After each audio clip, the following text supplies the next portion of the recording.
늘 기도와 명상으로. 짜증나 진짜. 내가 먼저 했어. 그래서 오디션을 볼 기회가 있었는데 비디오 심사에서 떨어졌습니다. 사람이 주는 호감이라는 건 다 각자가 다른 거고, 그러니까 어떻게 보면은 그 다양함이 사실 무시가 되고 오히려 그래서 외모가 좀 딸리는 사람들의 유일한 대안이라고 하는 것은 자기만의 매력을 가꾸는 게 되게 중요한 것 같아요.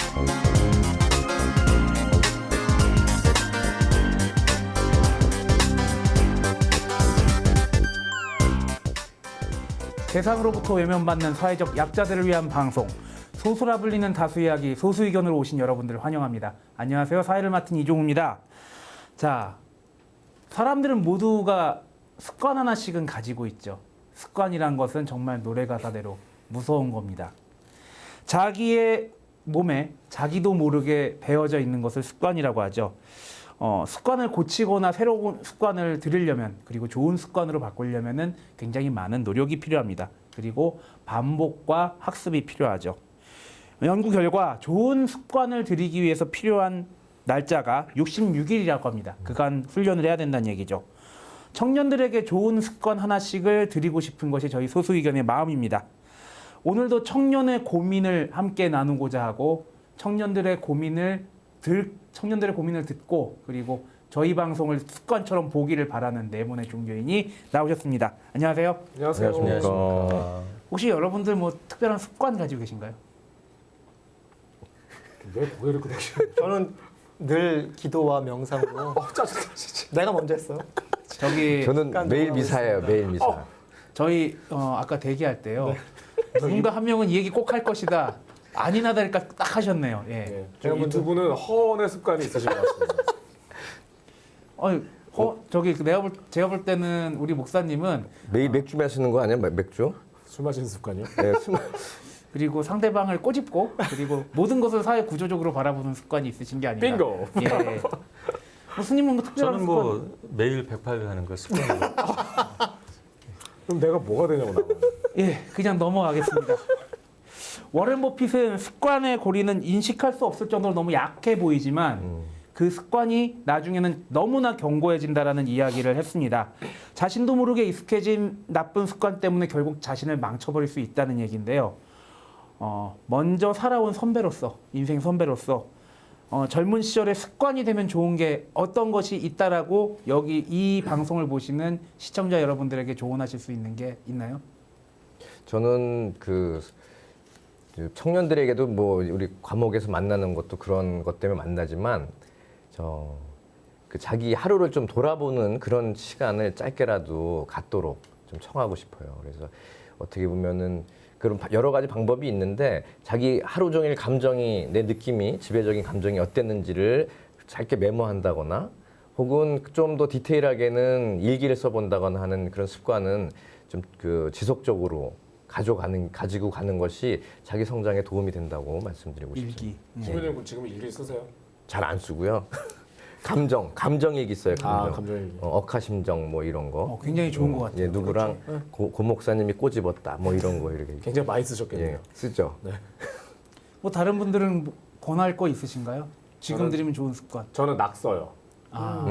예, 그러니까 그게 아까 말씀하신 거와 유사할 수 있을 것 같은데요. 그러니까 저는 이렇게 갑자기 이렇게 왜 버스 타고 가다 궁금한 거, 그러니까 이런 거 막 낙서해 놓거든요.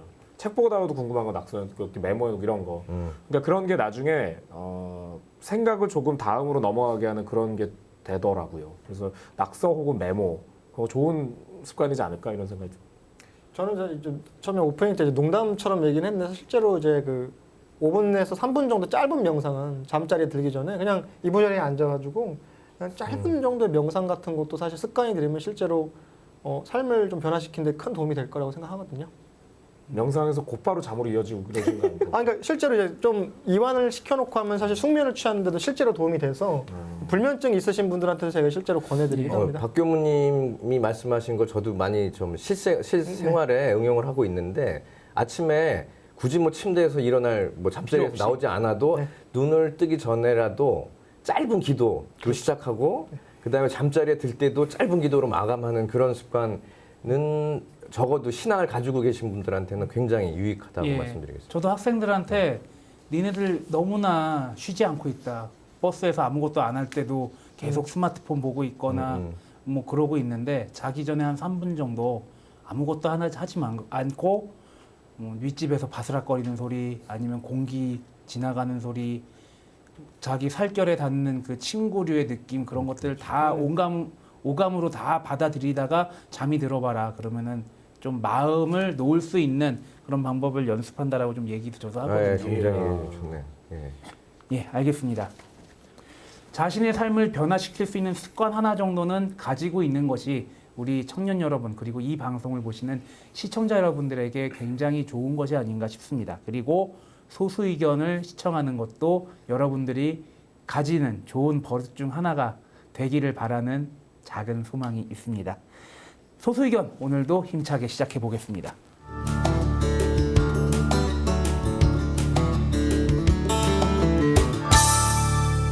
청년들의 고민과 관심사 그리고 사회적인 이슈들에 대해서 서로 이야기를 나누어 놓고 함께 고민하는 코너 도란도란 소수의견 시간입니다.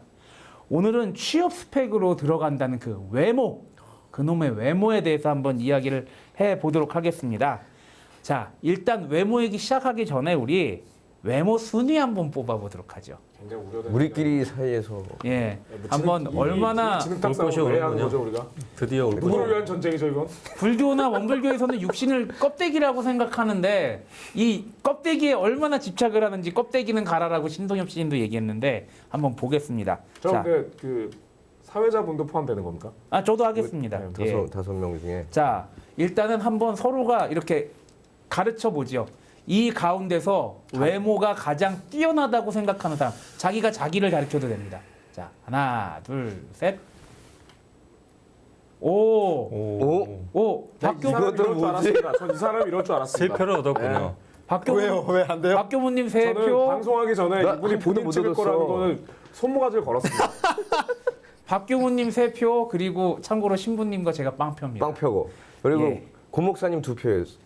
어디 이거 가르치시는 전 겁니까? 저 예. 저 한 명은 이거는 거군요. 순전히 제가 홈 어드밴티지를 얻었기 때문에 사실 좀 공정하지 않다는 걸 제가 인정합니다만은 그래도 여러분들께 많은 감사를 저렇게 전합니다. 말하는 게 더 짜증납니다. 예, 지금 카메라 감독님하고 지금 작가님 여자분인데 이 안에 계신데 실소를 금치 못하고 있습니다. 예, 숨을 못 쉬고 계십니다. 저쪽에서 지금. 예. 다음 질문 넘어가도록 하겠습니다. 그래도 교문은 뭐 외모 보고 뽑는 거야 그러면? 아니 그러니까 이렇게 만신창이 되고 그냥 넘어가는 겁니까? 이거? 아니요, 다음 질문 아직도 넘어가려고요. 우리 인간관계 이렇게 자. 깨졌는데 이제 넘어가는 거예요?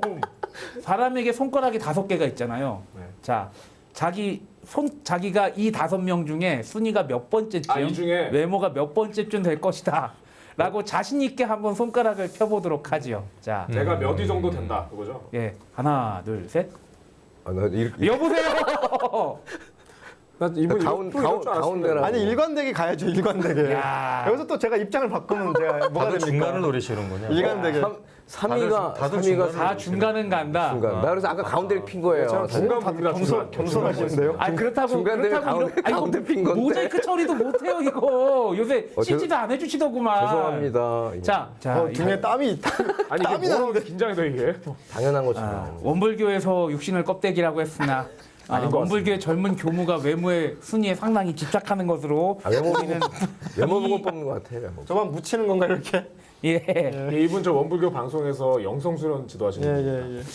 종교인이기 이전에 혹시 네 분은 외모 때문에 면접에서 탈락되거나 혹은 공평하지 못한 대우를 받았다 이런 사례가 있으신가요? 저 대학생 때요. 제가 한때 뮤지션을 꿈꾸던 때가 있었거든요. 이렇게 보컬 트레이닝 막 받으러 다니고 이런 게 있었는데요. 그래서 오디션을 볼 기회가 있었는데 비디오 심사에서 떨어졌습니다. 그러니까 나중에 이렇게 얘기해 주시더라고요. 당신은 비디오 심사에서 떨어졌다. 굉장히 슬펐습니다. 그래서 뮤지션은 내 길이 아니구나 이렇게 생각하는 굉장히 구체적인 계기가 됐었어요. 그 목회자의 길로. 그러니까 고민하고 있었지만 하나의 고민이 없어졌기 때문에 이렇게 올곧게 갈 수 있는 어떤 계기가 됐죠. 저는 2패 수도에 2패할 때 외모를 혹시 보지 않았나 의심을 하고 있어요. 왜요? 그게 무슨 말씀이죠? 들어와야 예수에는 그럼 외모를 좀 봐요. 봐서 됐다는 겁니까? 그런 그렇죠. 거 그렇다고 믿고 싶죠. 아니 근데 이게 실제로 어떤 구직 사이트에서 통계를 냈는데 기업 10곳 중에 8곳은 채용 시 지원자의 외모가 좀 출중한 사람을 뽑는다. 같은 값이면 다홍치마라고 외모가 영향을 미친다라고 얘기를 했더라고요. 그런데 왜 이렇게 외모를 중시하는 사회가 됐을까요? 외모를 중시하는 교훈이 말씀해 주세요. 저는 사실은 여기 좀 소수 의견에서 이렇게 하는 거지. 사실 제가 키가 상당히 작은 뭐 컴플렉스까지는 아니더라도 사실 키가 작다는 거에 대한 큰 편이 아니다 이거죠. 예, 큰 편이 아니죠. 아우 짜증나. 지금. 제가 사실 고등학교 때 저도 이제 그런 좀 특수한 고등학교를 시험을 봤다가 다 뭐 그 필기랑 실기를 다 붙었는데 면접에서 제가 떨어졌는데 제가 지금도 작은 키였지만 중학교 고등학생 때 정말 작은 키였거든요. 그래서 친구들 사이에서도 뭐 첫 번째, 두 번째 정도 작았는데 제가 이제 지금 나중에 생각해 보니까 제가 면접에서 떨어진 결정적인 이유가 키가 상당히 작았기 때문에 제가 그 고등학교를 특수한 고등학교 못 갔던 기억이 있어서 근데 사실은 지금 말씀하신 대로 기왕이면은 뭐 외모나 뭐 이런 것들을 본다고 하는데 당사자들한테는 상당히 치명적이고 또 다른 것과 달리 사회적인 스펙은 솔직히 얘기해서 뭐 쌓을 수도 있고 이후에 보충할 수가 있는데 정말 선천적으로 타고난 어떤 신체적 조건 같은 건 상당히 어려운 문제이기 때문에 더 예. 크게 이제 그것이 상처로 남을 수 있지 않을까 하는 생각이 듭니다. 제가 볼 때는 좀 이런 것도 있는 것 같아요. 좀 외모를 중시 여기는 게 이제 좀 자본주의가 고도로 발달하면서 자본주의가 이러한 외모를 가져야 된다고 방송이나 아니면은 화면을 통해서 굉장히 좀 자극을 하는 것이 아닌가라는 생각도 듭니다. 자, 외모가 점점 하나의 장점이 되고 있는 현대 사회가 됐는데 종교인도 이런 거에 영향을 받는지. 가톨릭 계통에서는 사실상 외모가 그다지 통용되지 않는다고 보면 좋겠는데 강동원은 어떻게 된 겁니까? 그러니까요. 강동원이 있었구나. 신부님한테 그렇게 해달라고 그랬다면서요, 강동원처럼. 강동원을 해서 신학교로 보낼까 지금 생각 중이에요. 아마 그러면은 카톨릭은 대한민국 사회에서 발을 못 붙일지도 모릅니다. 더 많은 신자가 생기지 않을까. 아니 어차피 내 남자가 될 수 없고 주님의 손에 자기의 평생을 맡겼는데 그 여자들이 가만히 있겠습니까? 그러니까 여인들이 오히려 마음을 놓지 않을까 싶은 그런 재경을 봐선 그래요. 재경을 봐선 그렇다고. 다시 한번 말씀해 주시겠어요? 오늘 방송이 힘드네요, 제가 마음이. 예. 근데 현장에서는 그 특히 이제 보좌 신부들이 그 청년 계층을 주로 만나요. 그런데 그렇죠. 이제 그 말을 잘하는 그냥 적당한 외모의 신부하고 말을 조금 못하는 출중한 외모의 신부가 둘이 만약에 이제 청년들을 만난다 할 때 훨씬 호소력 있는 게 후자라는 거 사실이에요. 그래서 아무리 서울 강론을 열심히 잘하고 해도 고등학교 애들이 날 보질 않는다 뭐 이런 하소연을 하는 그런 젊은 신부님들이 있죠. 외모에 빌려서. 예, 근데 어떤 그 본당에 다음에 온 신부님이 송중기 같은 사람이 왔다. 예를 들자. 그냥 애들이 고개를 빠뜩 들고 이렇게 쳐다본다니까 할 말이 없죠. 그런 얘기 들었을 소리 때 한이 많이 서리시네. 그래서 일생에 제가 3시간 내가 지금 원성이 높았네. 아닙니다. 뭐 그런 뜻은 아니고요. 예. 자, 여성의 경우에는 뭐 아름다운 외모를 타고난 여성들이 다른 여성들에 비해서 굉장히 많은 기회를 누릴 수 있다라는 얘기까지 나오고 있는데요. 여기 못지않게 요새는 남성들도 굉장히 많이 꾸미는 세상이라고 합니다. 여기 계신 네 분 혹시 외모에 신경을 쓰시는지 궁금한데요. 저는 먼저 답변을 드리겠습니다. 저는 외모에 신경을 씁니다. 저 같은 경우는 이제 당연히 신경을 원래는 아예 안 쓰다가 한번 아까 말씀하신 그 외모 때문에 피해를 본 적이 있어요. 사실은 저는 구체적으로 그 저랑 아주 굉장히 그 행자 생활도 같이 한 그 스님이 계셨는데요. 사회에 있을 때 전적이 조금 안 좋아요. 물론 이제 그 뭐 그런 전적을 하더라도 열심히 스님 노릇을 잘했으면 좋았는데 그 벗을 못 주고 못 고치고 계속 사람들한테 그 좋지 않은 근데 외모가 너무 좋습니다. 그래서 제가 이제 그것이 걱정이 돼가지고 주변 분들한테 그 미리 언지를 주고 굉장히 많은 분들이 나중에 피해를 봤어요. 사기죠, 사기. 미리 내가 주의를 내 말은 안 믿어요. 오히려 내가 험담하는 게 돼버리고 그 사람들이 봤을 땐 그 외모가 그런 스님이 그럴 리가 없다는 거죠. 인상이 너무 좋으니까. 그럼 반대로 얘기하면은 이런 외모를 갖춘 이런 스님의 외모의 말- 말을 믿지 못하겠는 그러니까 거죠. 이렇게. 오히려 저는 이제 나는 진실하다, 나는 솔직하다 이렇게 착각을 하고 그걸 얘기를 했는데 어머 이 스님이 왜 저 스님 험담을 하냐 이렇게 된 거예요. 진실한 사람이 그렇죠. 버림을 받은 사례네요. 진박을 몰라보고 이 사람들이. 그래서 나중에 굉장히 그 무리를 빚어가지고 큰 피해를 그 사람들 보고 저도 뭐 그런 또 피해 또 그런 적이 있는데 그래서 그 뒤로는 저도 이제 외모를 내가 너무 신경을 안 쓰고 내 그냥 좋은 기분에 취해서 사람들이 요구하는 또 편애하는 최소한의 선은 지켜줘야 되겠다. 그래서 열심히 지금 노력을 하고 있는 게 이 정도입니다. 자, 그렇다면 네 분은 외모가 경쟁력 중에 하나라고 생각을 하십니까? 저는 종교인의 어떤 경쟁력으로서 사실은 저는 외모는 그렇게 중요하지 않다고 보는 편이고요. 그런데 왜 이렇게 외모에 집착하세요? 집착을 했나요, 제가 타고난 거는 아니 뭐 어쩔 수 본인 없다고 외모에 대해서 자부심을 가지고 있는 거는 뭐 자부심을 가졌나요? 아니 방금까지 이렇게 하시고 이렇게 하셨으면서 네, 오늘 상당히 힘든 방송이 예. 될 것 같고요. 예, 이리 오너라 한번 네. 또 예. 제가 아까 저의 어떤 그런 사적인 어떤 외모에 대해서 자부심을 가진 거에 대해서 다시 한번 사과를 드리겠습니다. 예. 제가 생각이 짧았습니다.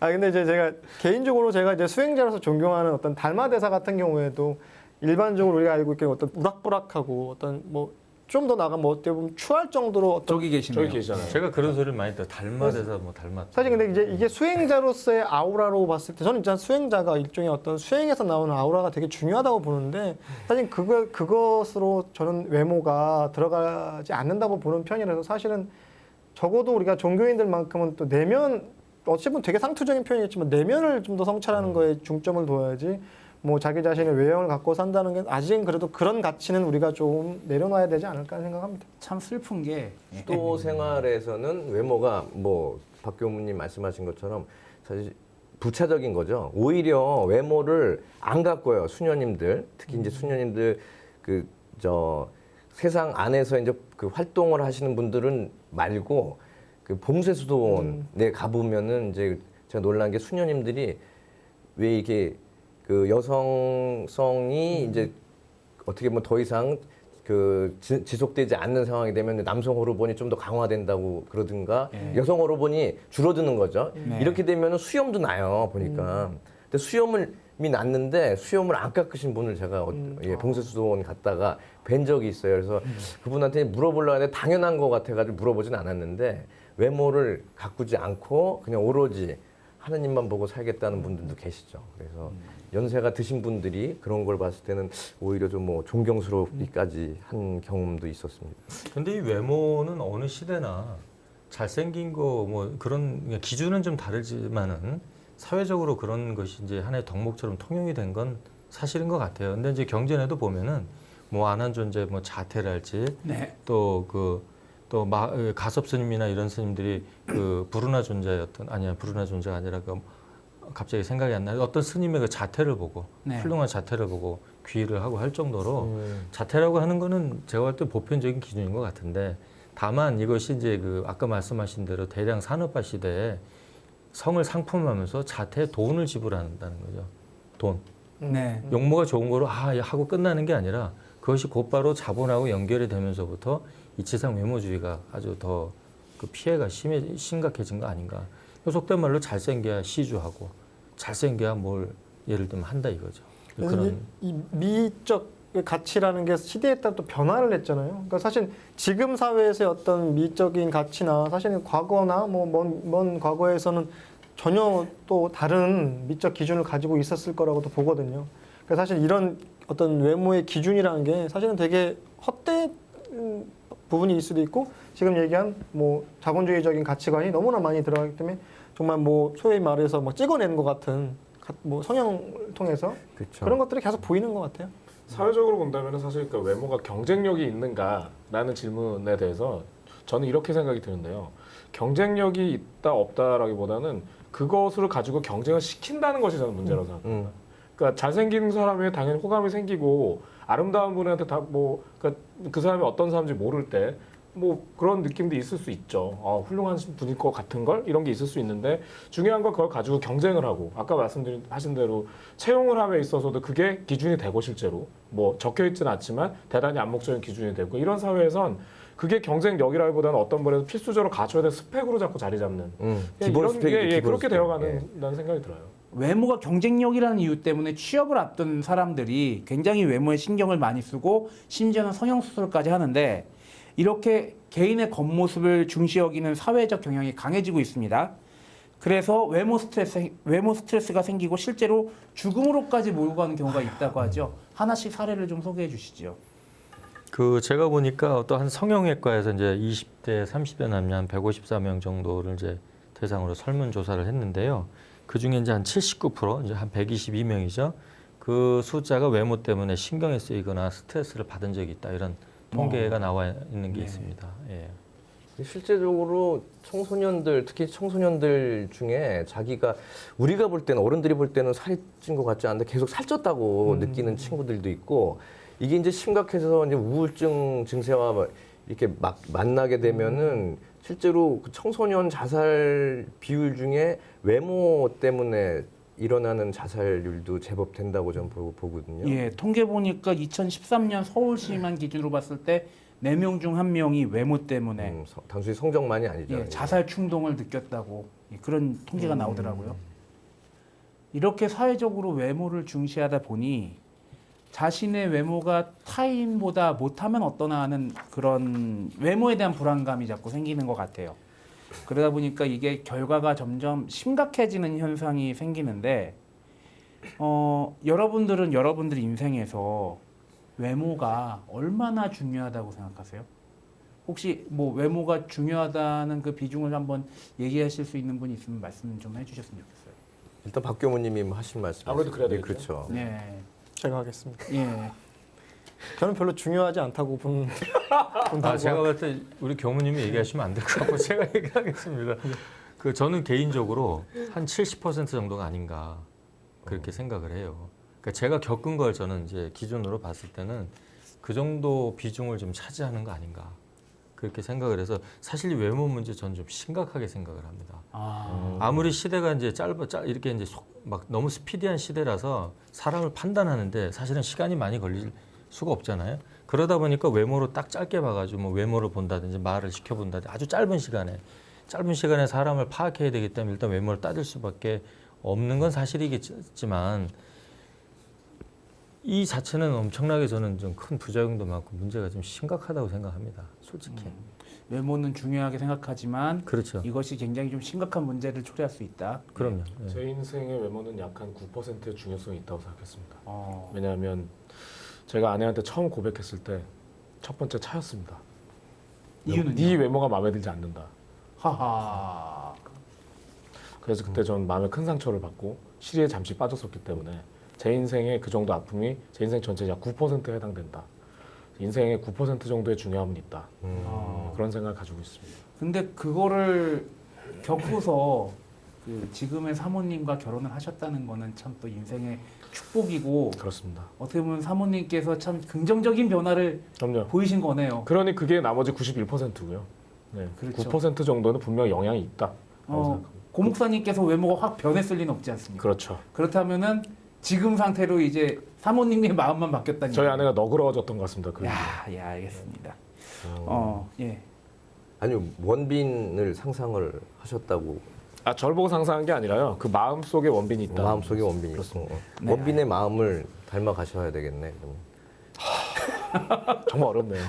원빈의 마음이 어떤 건지 우리는 모르기 때문에 예. 네, 저는 하여튼 저도 외모를 뭐 무시할 수는 없다고 보지만 사실은 그 사람이 주는 호감이라는 건 다 각자가 다른 거고, 그러니까 어떻게 보면은 그 다양함이 사실 무시가 되고, 오히려 제가 우려하게 되는 것은 왜 강남에 어딜 가면은 왜 비슷한 분들이 많이 지나가잖아요. 그러니까 이게 그런 식으로 그 획일화되고 균일화되고 뭐 이렇게 가는 게 저는 좀 더 우려스러운 바예요. 오히려 예. 외모가 균일화되고 왜 그 성형외과 광고보다 똑같이 예, 생긴 그 그러니까요. 여자분들 왜? 그런 것들이 훨씬 문제다 이 말씀이시죠? 예, 그 얼굴 보면은 딱 그냥 뭐 이거 성형외과의 산물이다라는 느낌이 딱 나는 그런 외모들이 여러 지나갈 때는 정말 이거는 아닌데 이게 왜 각자 왜 나름대로 개인이 가지고 있는 고유함과 특색이나 또 인상이 있을 텐데 이런 식으로 꼭 만들어야 되는가 그런 데 대해서 좀 불만이죠.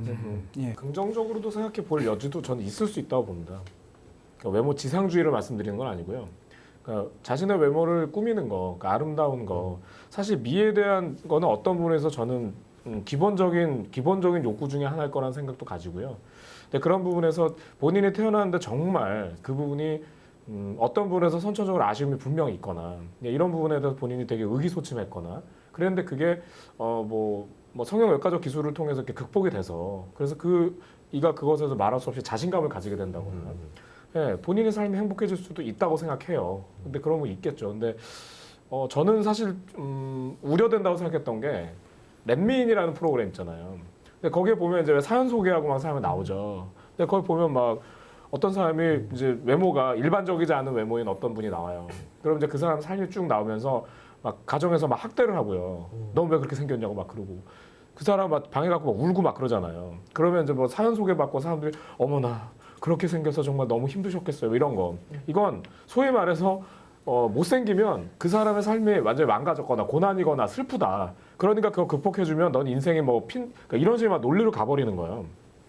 이건 조금 아니다. 그러니까 이건 좀 사회가 정말 뭔가 좀 이상해졌다. 그러니까 뭐 성형 그거에 대해서 뭐 찬성하십니까? 이거 다른 문제고 외모를 아름답게 꾸미는 거 뭐 남성도 아름다움에 대한 욕구가 있고 당연히 꾸미고 메이크업도 할 수 있겠죠. 근데 그러니까 그것이 뭔가 그것을 해야지 하지 않으면 뭐 인생이 망가져 있다. 그러니까 이런 식으로 막 구도로 몰려가는 어떤 느낌은 대단히 좋지 않았어요. 외국의 언론 매체에서 뭐 영국의 BBC에서는 뭐 우리나라의 성형 열기를 성형 광풍이라고 꼽았고 그리고 USA 투데이에서는 뭐 우리나라 연예인들 대다수가 성형 수술을 했고 뭐 성형곡의 대부분은 좋아하는 스타가 한 수술을 받기를 원한다라고 또 나와 있네요. 그 외에도 굉장히 많은 언론에서 외국 언론에서 우리나라의 성형 광풍을 비아냥대고 있는데 결국에는 청소년부터 성인까지 외모 때문에 받는 스트레스가 굉장히 많은 게 우리나라의 현실인 것 같습니다. 그런데 결국에는 외모도 기왕이면 좋은 게 좋지만 마음이 착해야 진짜 좋은 거 아니겠습니까? 과연 우리 자신의 외모에 만족하는 사람이 얼마나 될지 그리고 어떤 외모가 돼야지 만족할지 이 부분에 대해서 좀 얘기할 필요가 있을 것 같아요. 뭐 아까도 말씀하셨지만 우리 목사님께서는 하루라도 원빈으로 살아보고 싶다고. 3시간. 3시간. 3시간이라도. 하루 바라지 않습니다. 왜 하필 3시간이에요? 4시간 너무 과한 것 같고요. 네. 2시간 너무 아쉬울 것 같아서. 아니, 거기에 대한 제한 사모님한테 물어봐야 되는 거 아니에요, 그거는? 저희 아내도 아마 3시간 충분하다고 할 것 같습니다. 그 정도면 됐다고. 외모 때문에 상처받은 스님께서 네. 말씀하시기 저는 제가 똑같은 심정이었기 때문에 이것을 어떻게 극복하나 대안을 열심히 생각을 해봤어요. 저도 이렇게 딱히 우리 교무님 같이 이렇게 좋은 형편이 못 되기 때문에 그래서 이제 이런 외모보다는 얼짱이니 몸짱이니 엉짱이니 심지어는 이런 여러 가지 있는데 그거보다는 좀 사람의 매력이 있었으면 좋겠다. 그러니까 그 매력이라는 건 딱히 어떻게 꼬집어서 얘기하는 건 아니지 않습니까? 그래서 외모가 좀 딸리는 사람들의 유일한 대안이라고 하는 것은 자기만의 매력을 가꾸는 게 되게 중요한 것 같아요. 자기만의 매력. 그 매력을 이제 영어로 차밍이라고 하나요? 근데 사실 저희가 이제 불교는 육바람일이라고 있긴 하지만 저는 그걸 이제 매력적이 되는 사람이 되는 그런 좋은 기술이라고 생각을 해요. 예를 들면 보시, 잘 주는 사람 누가 싫어합니까? 그 사람만 보면 다 몰리죠.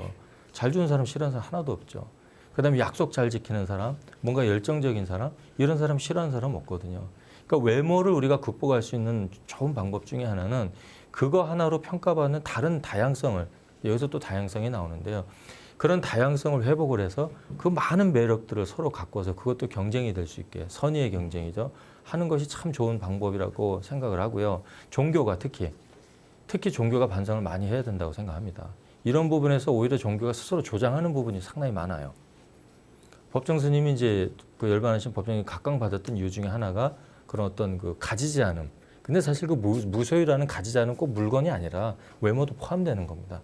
그렇죠. 그런 가지지 않음에 대해서 열광할 수 있었던 것은 그 종교가 갖고 있는 순수성에 대해서 지금 많은 종교들이 제 역할을 못하고 있기 때문에 오히려 그런 부분은 우리가 종교가 반성을 많이 해야 되지 않는가 그렇게 생각을 합니다. 지금 자신의 외모에 만족하는 사람이 얼마나 될지 그리고 또 어떤 외모가 돼야지 만족할지에 대한 얘기를 했는데 스님께서는 결국에는 이렇게 외모가 중시되는 풍조 자체가 좀 많이 문제가 있다. 그리고 결국엔 내면을 가꾸는 것이 그리고 외모에서 독특한 매력이 어떤 다양성이라는 것, 예, 그런 것들이 좀 부각이 돼야 된다고 말씀하셨고 그거에서 종교가 좀 역할을 방기한 게 아닌가라고 말씀을 하셨는데 아주 단순한 예를 들어서 어떤 결혼정보회사하고 서울대 심리학과 교수 한 분이 전국 25세에서 39세 미혼 남녀 1000명을 대상으로 설문조사를 했는데 자신의 외모에 만족한다고 답한 여성의 비율이 37%, 그리고 우리나라 경우엔 그렇죠. 그리고 독일, 체코, 노르웨이 같이 유럽 국가 여성들은 70% 이상이 자신의 외모에 만족한다 라고 얘기를 했더라고요. 그래서 우리나라가 유독 좀 자신의 외모에 불만족하는 경향이 있다. 자존감 문제 아닌가 싶어요. 사실은 제가 좀 의심하는 게 같은 생각이에요. 자존감이 떨어지는 거지. 자존감 떨어지니까 자꾸 외모에다가 집중을 하는데 사실은 그 스님 조금 전에 말씀하신 것 중에 이게 다양성이 제대로 인정이 되지 못한다는 것이 굉장히 가슴 아픈 얘기예요. 그러니까 순간적으로 봤을 때 모든 대부분의 정보를 외모만이 줘버리니까 그 사람에 대해서 그 사람이 어떠한 마음을 자세로 가지고 살고 인품이 어떤지 알 수가 있어야죠. 그러니까 인스턴트식으로 그냥 적당히 만나고 적당히 보는 식의 사회 풍조가 계속되는 한은 계속 결국 외모지상주의 쪽으로 갈 위험이 농후하고요. 그런 면에 있어서 사실 각 종교 공동체는 더 문을 열고 다양한 사람들이 와서 서로를 겪게끔 만들어주는 계기들을 좀 더 마련해 줘야 되지 않나 싶은 거죠. 그런데 지금 외모보다 이런 내면이 더 중요시 돼야 된다는 얘기를 자꾸 했는데 오히려 외모를 중요시하게 여기는 게 긍정적인 부분도 조금은 있는 것 같아요. 예를 들어서 저 같은 경우에도 지금 뭐 한 뚱뚱해진 지 한 30년 돼 가는데 30년째 다이어트를 하고 있는데 제가 한 2년 전에 비해서 한 10kg 뺐거든요. 근데 그러다 보니까 굉장히 자신감도 생기고 일단 맞는 옷이 있다는 게 굉장히 기쁘고 그리고 체력이 좋아진다는 게 굉장히 좋고 그래서 나름 좀 자신감이 생기는 것 같다는 그런 긍정적인 부분도 분명히 있는 것 같고 또 다이어트를 하다 보면 운동을 하게 되고 운동을 하다 보면 건강해지고 그런 부분들이 좀 있는 것 같은데 이런 부분에 대해서는 좀 어떻게 생각하세요? 동의하죠. 동의하죠. 동의하는데 문제는 아까 저희가 논의하는 얘기들은 그런 거죠. 그러니까 그것이 아까 말씀하신 자기 동기, 자기 의미를 가지는 것이 좋은데 그것이 사회적 어떤 기준이 있고요. 그리고 이제 거기에 적합하냐 아냐에 따라서 이것이 완전 뭐 지금은 이제 그 정도가 비만이라는 거는 지금은 병이잖아요. 그러니까 뭐 좀 쪄서 이런 문제가 아니라 그냥 그거 자체가 몇 킬로 이상은 그냥 비만. 그럼 이제 그건 클리닉에 가야 되는 문제가 되는 거고. 그래서 이제 그런 부분들이 되게 염려가 되는 거죠. 아까 말씀하신 그 정도의 문제라면 본인을 보면서 되게 만족함을 느끼고요. 그리고 본인이 되게 건강함을 느끼고 그럴 수 있다면 아유 더할 나위가 있겠습니까? 자, 그렇다면은 지금 네 분의 의견을 다 종합을 하면은 결국에는 인성이 아닌 임상을 점점 중요시 여기는 사회 풍토를 만든 거는 기성세대다. 그리고 기성세대의 반성이 필요한 시점이 아니냐 이런 질문도 가능하겠네요. 공감하고요. 그 말씀을 좀 계속 나누면 저는 이런 생각이 들었어요. 그 여론 아마 다 아시겠습니다만은 그 해외 항공사의 비행기를 이용하면 거기에 그 하는 승무원 분들 보면 그냥 체력이 좋으신 분들이잖아요. 그러니까 정말 거기가 너무 어려우니까 비행기 장시간 타면서 거기서 안내를 해야 되고 뭐 얼마나 힘드시겠어요. 근데 한국은 정말 세계 어디에서도 왜 가장 아름다운 그리고 가장 잘생긴 분들이 예, 스튜어디스도 하시고 스튜어드도 하시고 하시잖아요. 예.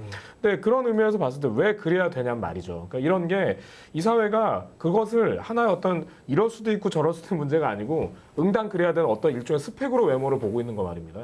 그러니까 지금의 사회를 그렇게 만드는 것이 아까 좀 전에 말씀하셨듯이 이 사회의 어떤 헤게모니를 쥐고 있는 어른들 그리고 헤게모니를 쥔 이들이 그것을 하나의 어떤 경쟁의 대상으로 보고 그리고 노동자가 갖춰야 될 어떤 필수 요소로 자꾸 인식을 하고 이렇게 들어가는 모습들.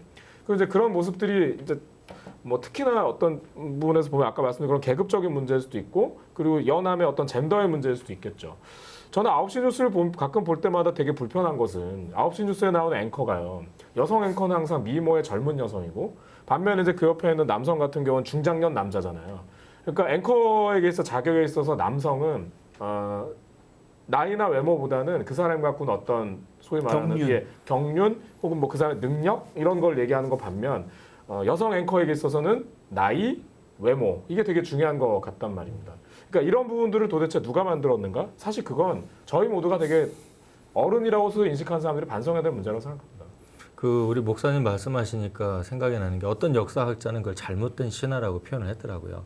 우리가 잘못된 신화를 그 함께 공유함으로 해서 자기가 진짜 바라는 것이 아닌 잘못된 욕망, 자기 건 줄 착각하는 거죠. 그런 그 강요된 그 욕망을 함으로써 그 잘못된 신화가 확대 재생산되고 이런 것을 그 역사학자는 잘못된 신화다 이렇게 표현을 했는데요. 지금 저희 역사를 보면은 생물학적인 데서 문화적으로 자꾸 이제 점점 발전하지 않습니까? 근데 거꾸로 이렇게 생물학적으로 다시 돌아간다는 것은 역사적인 퇴화죠. 퇴화라서 좀 더, 그리고 그 역사학자는 뭐라고 얘기를 하냐면 이런 것을 유일하게 이길 수 있는 것은 정치와 종교밖에 없다고 표현을 했습니다. 그만큼 강력한 힘이 아니면 이걸 뒤집기는 어렵다는 것이죠.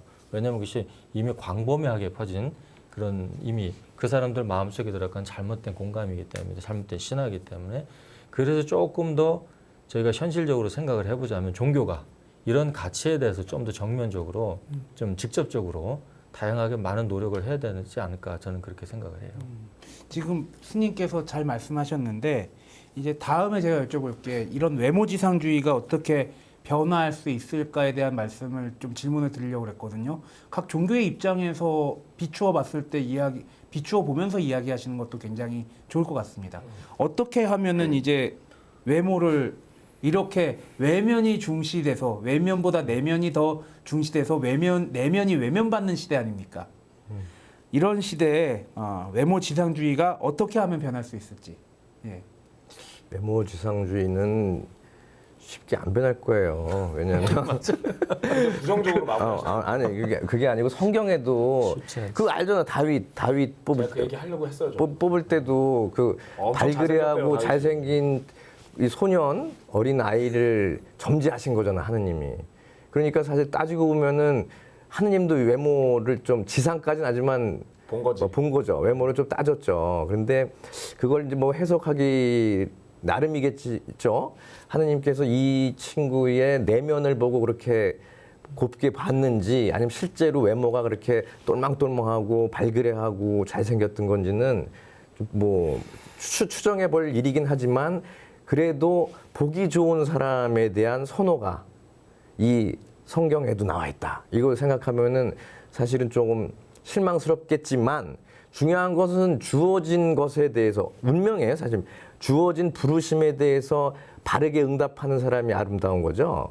실제로 거기에 대해서 제대로 응답하지 않았다면은 이 선택이라는 것이 의미가 없었다. 저는 그렇게 보는 입장이고요. 그래서 뭐 주어진 어떻게 보면은 꼴을 잘 간수하고 그걸 내면을 갖다 아름답고 건강하고 성숙한 인격으로 키워 나가려는 노력이 더 중요한 것이지 사실은 이 꼴만 가지고 모든 것이 결정됐다고 볼 수는 없죠. 왜 꼴은 바꾸잖아요. 그렇게 꼴을 바꾸려고 하는 것이 뭐 오늘날 성형 수술이고 이렇게 됐는데 사실은 그것보다는 그렇게 가꿀 수 있다면은 내면도 좀 같이 좀 갖고 나가는 사회가 건강한 사회가 아닐까 싶습니다. 외모가 상품화된 세상, 외모 지상주의의 다른 느낌은 저에게는 이제 외모가 상품화된 그 외모를 가격을 매기는 세상이라고 생각하는데요. 그러니까 그런 세상에서 종교가 해야 될 것은 저는 개인적인 부분과 사회적 부분들을 좀 고려해 볼 수 있다고 봅니다. 그러니까 개인적인 부분에 있어서는 아까 신부님께서 강조하셨던 자존감의 회복이라는 부분이 되게 중요하다고 여겨져요. 그러니까 지금의 사회에서 사실 살아가고 있는 개개인이 자존감을 이렇게 획득하고 인정받기가 되게 쉽지가 않죠. 뭐 모든 것을 평가받아야 되고 학교를 들어가면 1위부터 꼴찌까지 전국에서 다 서열이 매겨져야 되고 그러니까 그런 상황에서 앞에 있는 한 명 말고는 다 비참해지는 거잖아요. 2등도. 그러니까 그런 상황이라면 어디 가서도 사실은 너는 굉장히 소중한 존재다를 인정받기 어렵다고 저는 생각합니다. 그러니까 그런 거에서 아까 왜 말씀 주셨던 통계에서도 우리나라의 많은 사람들이 자신의 외모에 대해서 자신 없어 하는데 어느 나라는 굉장히 높다. 제가 볼 땐 그거 확실할 것 같은데요. 그 나라 행복지수 굉장히 높을 겁니다. 우리나라 행복지수 굉장히 비참하잖아요. 그러니까 그런 통계들이 일정하게 나오는 건 그 사회가 거기에 있는 개개인들에게 전혀 자존감을 회복해주지 못하는 구조로 가기 때문이라고 보고요. 그런 부분에서 어느 누구도 다 그렇게 말해주지 않더라도 이 종교가 함께한 이들에게 혹은 사회에게 당신은 참 그 존재만으로도 소중하다. 당신은 신의 자녀이고 그리고 신과의 인연 속에 있는 이다. 그런 모습들을 정말 충분히 얘기해주고 않을 필요가 있다는 생각이 들고요. 사회적으로 봤을 때는 이 사회가 그렇게 외모를 상품화하고 외모를 평가하는 거 누가 평가하고 누가 상품화합니까? 자본이 합니다. 그리고 권력을 가진 이들이 하죠. 그러니까 그런 부분이라면 그 사회가 그렇게 가지 않도록 변혁해 나가는 일, 그것에 종교라는 조직이 그리고 종교라는 교단이 함께 마음 모아서 움직여내야 된다고 생각합니다. 자, 이러한 상황에서 외모가 스스로 뛰어나다고 생각하시는 우리 박교무님, 박교무님께서는 내가 이런 사회가 되면 내가 참 곤란할 것 같다. 뭐 어떤 게 있으실까요? 다시금 저의 어떤 경솔했던 발언에 대해서 깊은 사죄를 드리고 앞서 어떤 그런 제 주장은 철회하도록 하겠습니다. 아니, 농담이고요. 그 외모지상주의에 변화하려면은 어떻게 될지 좀. 그러니까 이게 아까 또 앞서서 다 세 분이 다 말씀하신 내용인데요. 사실 자신에 대한 인식, 나를 어떻게 보는 것이냐. 이게 뭐 자기 존중감이라고 표현할 수도 있고 자기 확신이라고도 표현할 수 있는데요. 그러니까 적어도 종교만큼은 자기의 내면의 가치를 어떤 수호해 나가는 마지막 어떤 보루가 돼야 될 것 같아요. 적어도 종교인들만큼은 아까 말씀하신 대로 존재 자체에 그 자체의 값어치를 매기는 거죠. 사실은 숨쉬고 있는 모든 존재가 뭐 이게 자연계든 동식물계든 어떤 계든 간에 사실 전 기본적으로 다 천차만별 각양각색으로 다 차별화해서 개성을 다 가지고 있다고 보거든요. 그러니까 인간만이 너는 잘생겼다 나는 못생겼다고 하는 가치 기준을 갖고 있다고 봐요. 그러니까 못생긴 사자가 불행하다 이런 얘기는 사실 못 들어봤잖아요. 못생긴 동물이 뭐 사실 못생겼다고 인식하지도 않을 거고 그들은 그 나름대로 되게 행복하게 뭐 자연계에서 나름의 어떤 그런 희로애락을 갖고 살 건데 사실 외향적인 기준을 가지고 서로를 뭐 비하한다거나 뭐 혐오한다거나 그러진 않을 거란 얘기죠. 오로지 인간만이 자본이 되었던 사회적 기준이 되었던 그게 기준이라는 것도 외적 기준이거든요. 그래서 저는 기본적으로 이런 가치를 내려놓고 내면의 가치를 좀 더 탐구해야 되는 게 우리의 종교인들의 어떤 사명이 너무나 지극히 당연하다는 거고 앞서도 또 스님이 말씀하신 어떤 매력, 자신의 고유한 매력을 찾아내는 거, 뭐 영화배우 뭐 박소담 씨 얘기도 했지만 사실은 남이 가지고 있지 않은 건 사실 장점이거든요. 그렇죠. 그것을 찾아내는 게 더 중요하다고 봐요. 그러니까 내가 갖고 있지 남들이 갖고 있지 않은 나만의 고유한 장점과 매력을 빨리 찾는 거, 그리고 그걸 개발하는 거. 그게 저는 성형 수술보다 더 먼저 선제돼야 된다. 예를 들어 저는 개인적으로 어떤 재건 성형 같은 거, 어떤 좀 뭐 사고 이후에 이런 성형 같은 건 뭐 유전적으로 문제가 있는 것들 선천적이든 때문에 이런 성형은 너무나 지극히 당연히 그 사람의 자기 존중감 위해서도 시행되어야 된다고 보지만 지금 이후에 뭐 어떤 판에 박힌 찍어내는 듯한 성형이 사실은 결국 비극으로 귀결되는 경우도 많거든요. 그래서 그런 것들을 좀 내려놓고 자기만의 장점과 매력을 찾는 것이 무엇보다 빨리 앞서 이루어져야 된다. 이렇게 좀 말씀을 드리고 싶습니다. 예, 지금 박교무님께서 굉장히 잘 말씀하셨는데 이제 다음에 또 이어서 여쭤볼 수 있는 게 결국에는 종교계에서 사람들에게 진정한 미에 관한 관점 혹은 내면을 강조하고 외면보다는 내면을 더 강조하는 그러한 관점들을 종교계가 심어줄 수 있다고 보는데 전문 종교인으로서 일단 박교무님께서 말씀을 하셨으니까 세 분께서는 종교인으로서 미의 기준은 이거다라고 뭐 말씀하실 수 있는 게 있나요? 미의 기준은 설현이죠. 종교인 아니, 그러니까 오히려 저는 이것도 맞다고 보는 게 종교인이라고 해서 예쁜 것을 예쁘지 않다라고 얘기할 필요는 없다고 생각합니다. 아이고, 제가 개인적으로 물론 설현을 좋아하긴 하지만 그럼요. 예. 농담이고요. 뭔가 통하시는 것 같네. 아니 말씀하세요. 네, 아닙니다. 먼저 말씀하십시오. 그 종교 안에서 이제 아름다움의 기준은 결국 뭐 어떻게 이제 하느님의 뜻을 찾아서 살아가는가에 달려 있고 사실 그런 면에 있어서 그 일반 그 아주 세속적인 사회가 우리 경쟁 붙이고 뭐 서열을 짓게 하고 하는데 하는 상황과는 조금 떨어져서 자기를 좀 봤으면 좋겠어요. 그래서 정말 중요한 것은 그 박교무님 말씀하셨듯이 그 한 개인이 자기의 독특함, 고유함을 갖다가 하느님께서 어떻게 부여하셨는가 이걸 알아내는 게 우선 중요하고 남들 시선을 갖다가 가급적이면은 좀 너무 신경을 안 썼으면 좋겠어요. 무신할 수는 없죠, 사실. 그렇지만 너무 신경 쓰다 보니까 판박이 같은 일들. 아니 그럼 이왕 할 거면은 독특하게 뭘 아름다움을 갖다 형성을 해야지. 그게 거의 이걸로 해주세요. 이걸로 뭐 메뉴 그 메뉴 청하는 것도 아니고 그런 식으로 하는 것은 사실 큰 의미 없다고 보는 거고요. 자신의 고유함을 찾는 것, 고유한 미라고 할 수 있겠죠. 고유한 거, 미를 예, 찾는 것. 예. 미를 찾는 것이 사실 어떻게 보면은 그 신앙 안에서 각자 사람들이 노력해야 될 부분이라고 저는 보겠습니다. 약간의 결이 다를 수도 있습니다만 이 말씀을 먼저 드리고 싶은데요. 사실은 많은 종교에 그동안의 역사적인 과정에서 보면, 그러니까 아까 말씀하신 종교들이 나는 대놓고 외모를 중요하게 생각한다, 이런 종교는 별로 없었던 것 같습니다. 그러니까 대부분이 다 내면을 고민하고 강조하죠. 근데 이제 그것이 과해졌을 때는 중세 시대 같은 경우에는 왜 그 기독교 역사 속에서 옷을 벗고 목욕하는 것 자체를 되게 금기하는 모습도 있었죠. 그러니까 몸을 천하게 봤기 때문이죠. 예. 그리고 유교적 풍습에서도 왜 뭐 양반은 뛰지 않는다. 그 뭡니까? 그 왜 몸을 많이 사용하는 것 자체를 되게 경시하는. 그래서 왜 한국에서 이렇게 왜 춤을 춘다던가 몸을 움직이는 것에 대해 경박하다는 느낌을 가지는 거 있잖아요. 그래서 저는 지금의 사회가 외모에 대한 관심을 가지는 거, 관심 자체만 본다면 저는 그것은 아까 스님께서 말씀하신 다양성이라는 측면에서 봤을 때 저희가 그런 과거에 가졌던 어떤 그런 굴레를 벗어나서 본인의 몸을 보고 본인의 얼굴을 보고 자신을 꾸미는 것에 관심을 가지는 건 저는 그거 자체는 의미가 있을 수 있다고 생각합니다. 중요한 것은 그것을 어떤 이가 돈으로 평가하고 그리고 그 평가의 결과에 따라서 그 사람의 삶의 질이 바뀌어질 거라고 얘기하고 또 실제로 바뀔 것 같이 막 뭔가를 제공해 주기도 하고 언론이 강조하는 이런 부분의 행태들은 분명히 문제라고 생각이 되고요. 그런 의미에서 저는 종교가 몸에 대한 것을 솔직히 바라보고 그리고 당신을 꾸미는 것에 대해서 이것은 참 아름다운 것이다. 당신은 그 자체가 아름다운 거니까. 그러니까 이런 것을 보여주는 것이 되게 중요하다고 생각하고요. 그러니까 그런 부분에서 저는 종교가 보여줄 수 있는 미의 기준이라는 부분에서 생각해 본다면 아까 말씀하셨듯이 우리가 가진 성서, 그러니까 기독교인의 성서에서는 하나님도 되게 외모를 보는 것 같거든요. 근데 거기에 보면 분명히 그렇게 또한 얘기합니다. 하나님께서는 사람의 그 중심을 보신다는 것이죠. 그 말씀을 드리고 싶습니다. 저 같은 경우는 이제 좀 그 우리 신부님 말씀을 다른 식으로 표현하는 건데 자기 삶에 충실하는 것이 가장 아름답게 해요.